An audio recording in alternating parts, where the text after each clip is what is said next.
Hello et bienvenue dans cette nouvelle vidéo. Aujourd'hui on va parler de collection de produits. Est-ce qu'il faut faire des collections de produits? Pourquoi faire des collections de produits? Ce que moi je fais avec ma marque de bijoux L'Essence. J'espère donc que cette vidéo t'apportera des éléments pour mieux comprendre ce qu'est une collection de produits, en quoi c'est intéressant de faire des collections de produits et si justement tu as envie d'en faire, eh bien quelques pistes de réflexion pour construire tes collections et puis réussir à bien vendre ces collections de produits. C'est parti! Déjà pour commencer, c'est important de savoir et de qu'on soit un peu au clair sur ce qu'est une collection de produits. Pour moi, une collection de produits, c'est plusieurs produits qui sont regroupés ensemble, qui sont réunis ensemble, car ils ont un lien entre eux.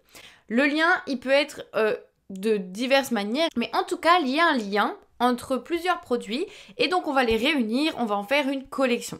Et bien souvent, cette collection, elle est vendue à un moment donné, on va vendre tous les produits de cette même collection dans le même temps. On va faire la promotion, la communication et la vente de cette collection en même temps, en fait. Donc ça, c'est vraiment important déjà pour qu'on se situe et qu'on soit bien au clair sur ce qu'est une collection de produits. Dans cette vidéo, à la fin, reste bien parce que tu vas peut-être te poser la question si les collections de produits peuvent être faites pour toi en fonction de la manière dont tu fabriques tes créations et je te donnerai des informations à la fin de cette vidéo pour te dire si justement il y a des cas dans lesquels on ne peut pas faire de collection de produits. Donc qu'est-ce que je fais moi avec ma marque de bijoux L'Essence? Donc si tu ne me connais pas, je suis créatrice de bijoux depuis maintenant 3 ans, reconvertie. J'étais dans la communication et le marketing avant et je travaillais dans le domaine du numérique et des startups, rien à voir. Et je me suis reconvertie dans l'artisanat il y a 3 ans. J'ai lancé ma marque de bijoux botaniques L'Essence que je fabrique entièrement de mes mains. Et donc cette marque de bijoux fonctionne sous la forme effectivement de collection. C'est un choix que j'ai fait dès le début de fonctionner ainsi et donc de proposer à chaque fois des nouvelles collections de produits. Au fur et à mesure du temps, j'ai un petit peu changé ma manière de vendre mes collections. Donc j'ai fait plusieurs en fait types de collections. J'ai eu par exemple une collection de bijoux qui s'appelait la collection Laos, où à l'intérieur finalement j'étais partie d'un pays et j'avais à l'intérieur de cette collection différents bijoux qui représentaient des fleurs et des plantes endémiques du Laos, donc qui appartenaient à la flore du pays en fait. Donc ça c'était vraiment une manière de construire une collection. Typiquement, donc il y avait je dirais une grosse quinzaine de bijoux dans cette collection qui à l'intérieur étaient assez variés puisqu'il y avait à la fois des bagues, des bracelets, des colliers, etc. Ça ne m'a pas empêché d'avoir de la diversité dans cette collection, mais la collection avait un lien, un fil conducteur qui était de représenter des plantes et des fleurs endémiques du Laos. Donc ça c'était la première collection que j'ai lancée. Ensuite j'ai lancé d'autres collections au fur et à mesure avec un fonctionnement différent. Typiquement j'ai lancé des collections représentant exclusivement une plante ou une fleur. Donc j'ai eu une collection lierre, une collection marguerite, une collection pilea par exemple, où là je me basais exclusivement sur une plante ou une fleur et je déclinais du coup différents modèles de bijoux. Ça, c'est une autre façon de fonctionner, mais c'était aussi une collection puisque le fil conducteur de toutes mes créations entre elles était qu'elles représentaient une seule et même plante, une seule et même fleur. Voilà, donc ça peut te donner des exemples de ce que je fais et c'est tout à fait possible de faire des collections, mais finalement sous des formes un petit peu variées. Moi, je fonctionne ainsi et je vais te donner en fait déjà les problématiques que tu peux rencontrer dans lesquelles tu te trouves peut-être actuellement et donc tu vas peut-être te reconnaître dans ça, qu'on le rencontre si justement on ne fabrique pas de collection. Justement, je trouve que c'est assez intéressant de parler de tout ça et de te parler des risques en fait, des choses, des problématiques auxquelles tu peux être confronté justement si tu ne fabriques pas sous la forme de collection. Et c'est ce qui m'a justement poussé moi à choisir de faire des collections. Déjà, quels sont les risques pour toi en tant que créatrice, en tant qu'entrepreneuse, en tant que gérante de ta petite entreprise? Quels sont les risques si justement tu ne fabriques pas sous la forme de collection? Que tu vas plutôt fabriquer des créations comme ça, un peu dépareillées, que tu vas vendre à droite, à gauche, quand tu as envie, etc. Le risque justement, en fait, c'est que tu t'éparpilles, que tu éparpilles tes actions, que tu éparpilles ton énergie, que tu éparpilles tes idées. Tu vas créer en fonction de tes envies, tu vas créer un produit, puis un autre, et puis tu vas avoir une pause, puis tu vas peut-être créer un autre produit, etc. Ou tu vas lancer 3-4 produits en même temps, d'un coup, etc. Mais en fait, tu vas fonctionner à l'instinct, tu vas fonctionner sans avoir vraiment de cahier des charges, sans avoir vraiment de règles, etc. Et donc le risque, en fait, c'est que tu t'éparpilles. Pourquoi? Parce que tu vas peut-être un jour, tu vas te lever, tu vas avoir envie de tester une technique ou un type de produit. Le lendemain ou 3 semaines après, tu vas avoir envie de tester un autre type de produit. Parce que quand on est créatrice, bien souvent, on a plein d'idées, on a plein d'envies de tester et on a une créativité généralement débordante et on a envie de tout tester. Sauf que tu gères une entreprise et que donc, le risque si tu fais ça, c'est que tu vas t'éparpiller. Si c'est ta passion que tu fais ça sur ton temps personnel, c'est pas du tout un problème. Mais par contre, si tu veux vraiment que ton activité soit une entreprise, là, ça va commencer à être compliqué. Parce que justement, tu vas éparpiller ton énergie, tu vas éparpiller tes idées. Et en fait, ça va pas forcément être très clair pour toi. La première problématique, c'est que tu vas éparpiller ton énergie, éparpiller tes idées. Donc, ce soit un petit peu flou dans ton cerveau, finalement. Quel est ton univers créatif? Où est-ce que tu veux vraiment aller? Quelle est ta vision? Voilà, tu risques de t'éparpiller. La deuxième problématique, c'est que pour t'organiser, ça va être plus compliqué. Pourquoi? Parce que tu vas avoir des produits différents, des produits peut-être avec des techniques différentes, des produits qui vont avoir des modèles différents, des inspirations différentes. Donc finalement, tu vas pas pouvoir regrouper et tu vas pas pouvoir optimiser tes actions. Donc ça va peut-être compliquer ton organisation, ça va peut-être compliquer l'achat de matières premières, ça va compliquer ton temps de fabrication, ça va compliquer ton organisation sur ton site internet, ta communication. En fait, ça peut impacter pas mal de choses parce que tu vas finalement devoir communiquer sur plein de produits différents qui n'ont pas de lien entre eux. Donc ça va multiplier l'effort que tu vas devoir fournir pour communiquer sur chaque produit, pour réfléchir à ta communication, pour réfléchir à tes photos, pour réfléchir à la fabrication, etc., etc. Donc ça va en fait compliquer ton organisation de manière assez générale. Ensuite, quelles sont les difficultés que tu rencontres et que tu peux peut-être rencontrer en ce moment si justement tu ne fabriques pas de collection, mais notamment par rapport aux gens, aux autres personnes, aux gens à qui tu veux vendre? Comment ça les impacte, eux, le fait que justement tu ne crées pas de collection?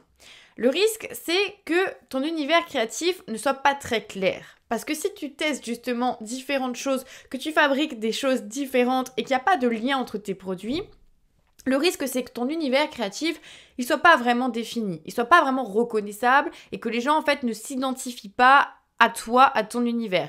Donc, si tu fais un post Instagram, si tu as un stand sur un marché, si tu as une boutique, etc., peu importe, en fait, on va pas forcément reconnaître tout de suite ton travail. Parce que, finalement, tu fais des choses très différentes. Donc, on va pas pouvoir reconnaître tout ce que tu fais, vu qu'il n'y a pas de lien entre les produits.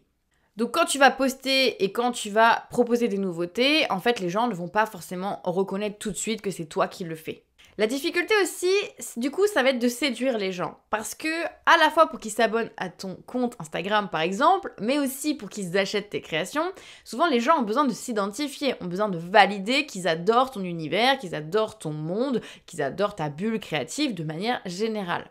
Le problème du coup, c'est que si tu ne fais pas de collection, si tu t'éparpilles dans tes créations, eh bien, on va pas reconnaître ton travail, les gens ne vont pas s'identifier, ils vont peut-être aimer une de tes créations, mais pas du tout aimer les 3/4 des autres créations. Le problème, c'est que du coup, ça va se ressentir sur ton feed Instagram, par exemple, où les gens vont arriver sur ton compte, déjà, ils vont pas forcément comprendre ce que tu fais, vu que tu fais des choses très différentes, et puis, ils vont avoir l'impression de naviguer à travers des univers différents. Sauf que eux, s'ils s'abonnent à un compte, ils s'abonnent à un univers, ils veulent voir sur leur compte Instagram, sur leur accueil Instagram, des comptes qui les inspirent, qui les aiment de manière générale. Donc s'ils ont un doute, s'ils se disent bah ouais j'aime bien certains trucs de ce compte Insta, mais pas forcément tout, parce que les 3/4 des autres trucs ça n'a rien à voir, bah ils vont peut-être pas s'abonner en fait. Et encore plus loin, si tu arrives à avoir des clients, si tu arrives à séduire certaines personnes avec tes créations, le problème que tu rencontres si tu ne fais pas de collection, c'est que du coup les gens vont pas forcément avoir envie d'acheter plusieurs créations. Parce qu'ils vont peut-être flasher sur une création que tu as dans ta boutique, mais ils vont pas du tout aimer le reste de ton univers. Et c'est totalement possible, vu que tu n'as pas créé de lien entre tes produits et que tu ne peux pas plaire aux mêmes personnes en fait avec tes produits. Donc tu l'auras compris, créer des collections finalement, ça a beaucoup d'avantages. Notamment tu vas gagner en clarté, tu vas gagner en organisation, tu vas savoir vraiment rapidement quel est ton univers, même si tu peux changer d'univers au fur et à mesure des collections. Tu peux avoir une collection, par exemple, si tu es dans le tissu, si tu es dans la couture, tu peux avoir un univers autour de produits pour les enfants, et puis après une autre collection qui va être un univers pour les mamans, par exemple. ou une autre collection de produits qui va être destinée à la cuisine. Peu importe en fait, mais tu peux au fur et à mesure des collections, dans chaque collection, avoir un lien entre tes produits et donc gagner en clarté, gagner en pertinence au niveau de ta communication, au niveau de ton organisation, au niveau de ta fabrication, etc.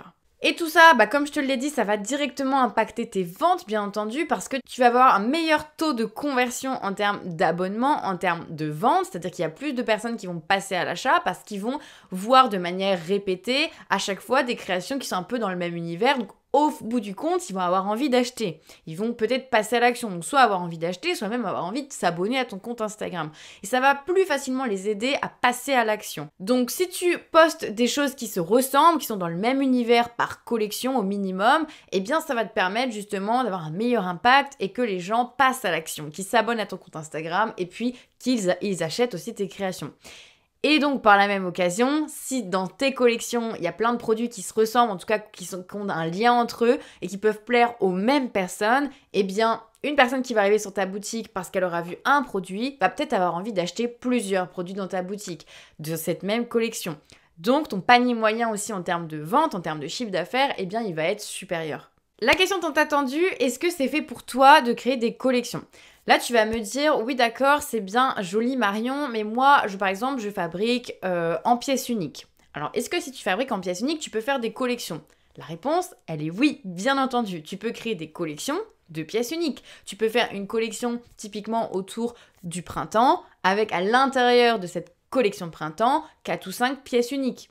Mais voilà, mais il y aura un lien entre tes pièces uniques. Donc, tu peux faire des collections, même si tu fais des pièces uniques. Il faut juste que tes produits aient un lien entre eux, au sein d'une même collection.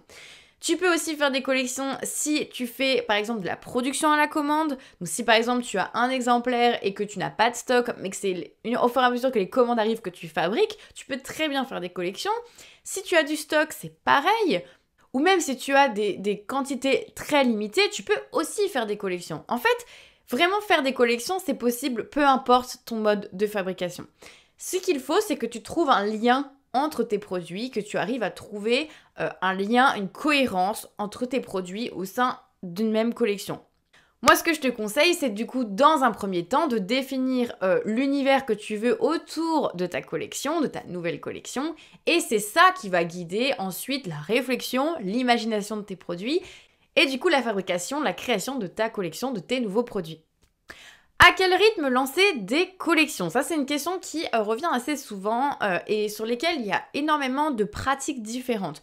Il y a des personnes qui vont lancer par exemple une collection par an, d'autres qui vont en lancer 2 ou 3, d'autres qui vont même lancer qu'une collection tous les 2 ans, ou à l'inverse, ils vont avoir des collections tous les mois. Bref, en fait, j'ai envie de te dire, ça dépend vraiment du rythme de chacun. Ça dépend de ce que tu fabriques, ça dépend de si tu es toute seule, si tu as une équipe derrière toi qui peut t'aider pour la communication, ce genre de choses. En fait, ce qu'il faut, c'est que tu trouves ton rythme à toi, celui qui te convient à toi, qui te permet d'être à l'aise à la fois par rapport à ta créativité, pour justement entretenir ta créativité, faire en sorte qu'elle ne soit pas bridée et faire en sorte que tu puisses aussi explorer tes idées, etc. Que tu ne taises pas ta petite voix, ta petite créativité dans ta tête, il faut la faire vivre, cette créativité. Donc voilà, c'est à toi de trouver le rythme pour être à l'aise au niveau de ta créativité, au niveau de ta communication, au niveau de ton organisation, au niveau de tes ventes aussi, au fur et à mesure des périodes dans l'année. En fait, il faut planifier un petit peu tout ça pour que tu saches, à l'avance, pendant une année, combien de collections tu vas sortir, combien de lancements de nouveaux produits tu vas faire. Et ensuite, ça va te permettre de t'organiser, de prévoir ta communication, de prévoir tes photographies, de prévoir un petit peu tout ce qu'il y a autour de la création d'une collection. Je te conseille en tout cas de faire plus de lancements que pas assez parce que les gens ont besoin quand même de nouveautés. Les gens ont besoin d'être tenus en alerte, les gens ont besoin de garder le contact avec toi et donc ça te permettra en ayant comme ça plusieurs lancements dans l'année de rythmer en fait ta communication et d'avoir des choses à dire. Aussi, si tu as des super fans dans ta communauté qui adorent ton travail, ça te permettra de convertir et de fidéliser ces gens-là parce qu'ils vont pouvoir acheter régulièrement dans ta boutique à chaque fois que tu vas lancer des nouvelles collections. Donc vraiment, lancer des collections, en lancer plusieurs fois par an, c'est vraiment ce que je te conseille. Ça permet de mieux t'organiser, d'avoir l'esprit beaucoup plus clair, de savoir où tu vas, d'avoir une vision claire de ta stratégie, de où tu veux aller. pour ensuite utiliser ton esprit à réfléchir sur d'autres choses qui sont bien plus importantes que d'essayer au fur et à mesure, en fait en te fatiguant, de créer des nouveaux produits un peu quand tu as de l'inspiration. Non, il vaut mieux être organisé, prévoir à l'avance, savoir combien de collections tu lances et de fabriquer sous la forme justement de collections pour avoir une bulle créative qui va être bien précise et pouvoir t'éclater dans cette bulle, mais au moins garder une cohérence par rapport à tes clients, par rapport à ta communication et ainsi vendre davantage tes produits. J'espère que cette vidéo t'aura plu et t'aura donné des pistes de réflexion, des conseils, des astuces pour justement savoir si c'est fait pour toi le fait de créer des collections et surtout comment créer une collection. Si t'as envie d'aller plus loin, si t'as envie d'avoir de l'aide justement, que t'es un petit peu perdu pour lancer une collection, la communiquer dessus, bien organiser ta fabrication, les photos de tes produits, les prix de tes créations, etc. Il y a énormément de sujets qui se rallient autour du fait de créer une collection de produits et de la vendre. Donc bien entendu, je sais qu'il peut y avoir beaucoup de questions dans ton esprit à la fin de cette vidéo. Si tu as envie d'être aidé, justement accompagné, d'être formé pour savoir comment faire, eh bien n'hésite pas à regarder mon programme de formation qui s'appelle l'Artisan Academy, dans lequel on va beaucoup plus loin et je t'apprends dans le détail, étape par étape, comment faire pour créer une collection de produits, communiquer dessus et la vendre. Donc si tu es créatrice de produits faits main et que tu as envie de justement développer ce fonctionnement-là et surtout d'arriver à vendre tes créations de cette manière, eh bien n'hésite pas à aller regarder ce qu'il y a dans mon programme de formation qui pourra probablement t'aider. N'hésite surtout pas à partager en commentaire si toi tu fais des collections justement et comment tu fais des collections, combien par an tu lances de collections. C'est super intéressant de pouvoir comparer un petit peu ce que font les unes et les autres dans l'artisanat de manière générale ou même dans la vente de produits de manière générale. Donc n'hésite surtout pas à commenter en dessous de cette vidéo, ce sera super sympa d'échanger tous ensemble par rapport à ça. Je te laisse, je te retrouve dans une prochaine vidéo conseils ou coulisses et je te dis à très vite sur la chaîne.